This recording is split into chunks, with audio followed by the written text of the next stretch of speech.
Fala pessoal, hoje eu vou falar de tecnologia e saúde, a junção dessas duas áreas. E essa junção se torna muito promissora e que pode trazer uma qualidade de vida muito boa para a gente futuramente. Eu vou falar do ETF HTEC11, é o ETF de saúde e tecnologia. Esse ETF ele é gerido pelo Banco Itaú, ele tem taxa de administração de 0,5%, ele tem um patrimônio líquido de 8 milhões e um volume médio de negociação de 250 milhões. Eu estou deixando aqui na tela para vocês verem. Então é um volume médio alto.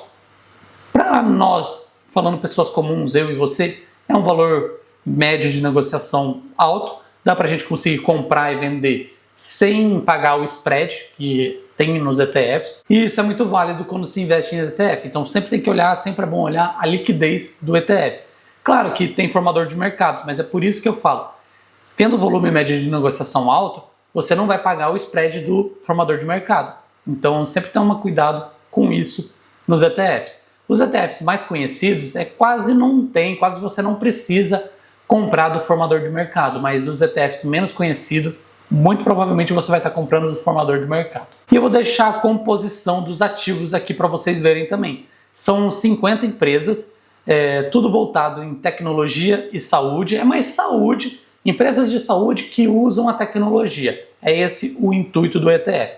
Eu vou falar das três primeiras, que provavelmente nenhum de vocês conhece. Eu não conhecia uma delas, mas são empresas grandes, promissoras e que podem revolucionar a nossa saúde. A primeira empresa é a Moderna, líder em tecnologia de RNA mensageiro. Desenvolve o tratamento de câncer, doenças raras e infecciosas. Ela ficou muito conhecida na época da pandemia, porque ela teve uma vacina da Covid. A segunda maior empresa do ETF é a Jazz Farmacêutica.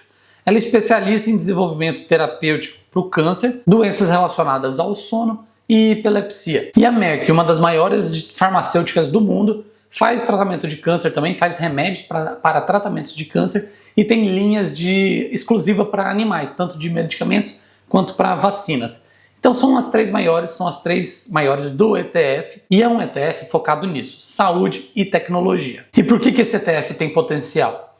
Porque esse ETF ele tem um mercado consumidor gigantesco e que só está crescendo, porque a população está ficando mais velha. E quanto mais velho, mais medicamentos você consome, mais tratamentos você precisa. Então mais lucro essas empresas vão ter, pelo menos na teoria. E a tecnologia veio para empresas farmacêuticas como um acelerador de processos e uma redução de custos. Antigamente precisava fazer diversos estudos para saber se era viável ou não o medicamento.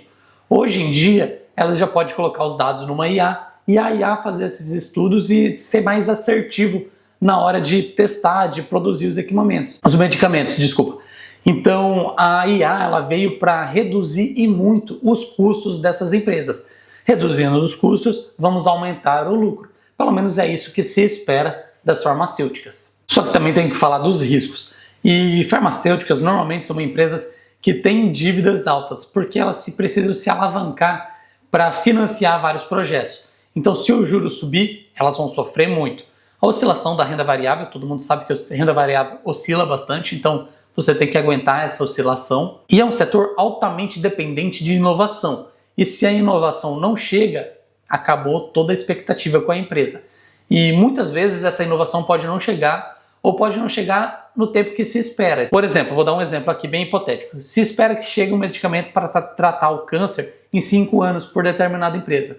Se não chegar, todo mundo vai desanimar, vai desistir dela e a cotação vai lá para baixo. E aí chega depois de 10, 15 anos só.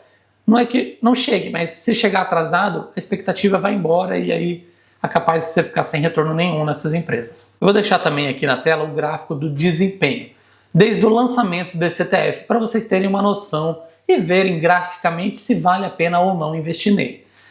Ele foi criado em 2021 e de lá para cá ele teve um retorno de 3% só. Então em 4, 5 anos praticamente ele teve um retorno de 3%, muito pouco, muito abaixo dos comparativos.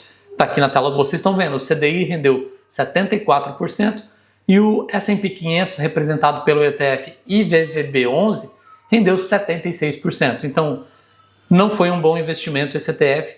Teve várias oscilações, subiu, caiu, subiu, caiu, subiu, caiu e está em queda. Então, assim, De cara a gente pode ver que não é um ETF que traga rendimentos, pelo menos no curto prazo ele não conseguiu apresentar esses rendimentos. E na minha opinião, as empresas farmacêuticas têm esse problema. Elas não conseguem entregar rendimento, pelo menos das ações. Se você olhar, pode olhar a Pfizer, pode olhar outras empresas farmacêuticas, e as ações delas sempre oscilam, são sempre cíclicas. Elas dão um pico e caem, dão um pico e entregam tudo de novo, dão um pico e vai lá para baixo. Sempre é assim as ações farmacêuticas. Há várias que eu analisei e aconteceram as mesmas coisas, e esse ETF está acontecendo a mesma coisa.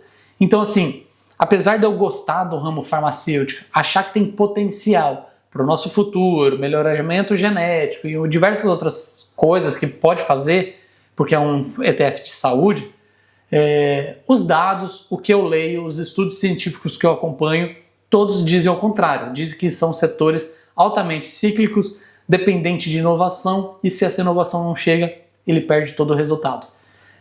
Eu não tenho em carteira, não sei se eu vou colocar.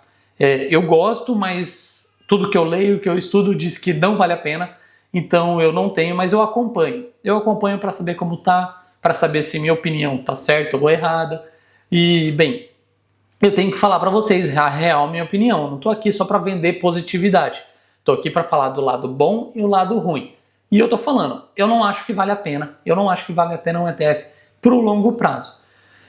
Talvez pontualmente, talvez ele entregue um retorno bom, mas pro longo prazo eu tenho minhas dúvidas e eu não investiria nesse ETF pro longo prazo. Mas eu quero dar uma última opiniãozinha. A IA pode ter vindo para mudar essa opinião e tudo isso que eu falei. Ela pode, a partir de agora, fazer esses tempos de processos reduzirem, os custos reduzirem, e pode se tornar um ETF viável para um longo prazo. Eu ainda não convenci, essa tese ainda não me convenceu, mas pode te convencer, você pode tirar conclusões diferentes da minha.